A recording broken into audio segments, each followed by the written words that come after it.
चलिए दोस्तों, बात कर लेते हैं काजल राघवानी के फिल्म के बारे में। फिल्म का नाम है मुनिया, जो कि ये फिल्म बहुत जबरदस्त है। इसी फिल्म के बारे में बात करेंगे। आप लोग वीडियो में बने रहिए, शुरू से लेकर आखिरी तक आप लोग वीडियो को पूरा देखिए, तभी कुछ समझ पाएंगे।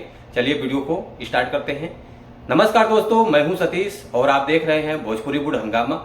भोजपुरी लेटेस्ट अपडेट पाने के लिए आप लोग भोजपुरी बुढ़ हंगामा चैनल को सब्सक्राइब कर लीजिए, ताकि जो भी भोजपुरी गाने या भोजपुरी फिल्म रिलीज होते रहेंगे आप लोगों को इस चैनल के माध्यम से देखने को, सुनने को, जानने को मिलेगा। चलिए वीडियो को और आगे बढ़ाते हैं। आज हम जिस फिल्म के बारे में आप लोगों से बात कर रहे हैं, फिल्म का नाम है मुनिया, जो कि इस फिल्म में काम किया है मनोज टाइगर जी हैं और काजल राघवानी जी हैं, रितेश उपाध्याय जी हैं, जो कि फिल्म बहुत जबरदस्त है। मुनिया फिल्म का नाम है। और उसके बाद इसमें पाखंडी करी है मुनिया पर अत्याचार। जैसे कि आप लोग फिल्म जब देखेंगे तो आप लोगों को एक कहानी देखने को मिलेगा, सुनने को मिलेगा। और आज ये शाम 6 बजे फिल्म रिलीज हो रहा है, फुल मूवी लॉन्च होगा। और कल सुबह 10 बजे भी ये फिल्म रिलीज हो रहा है।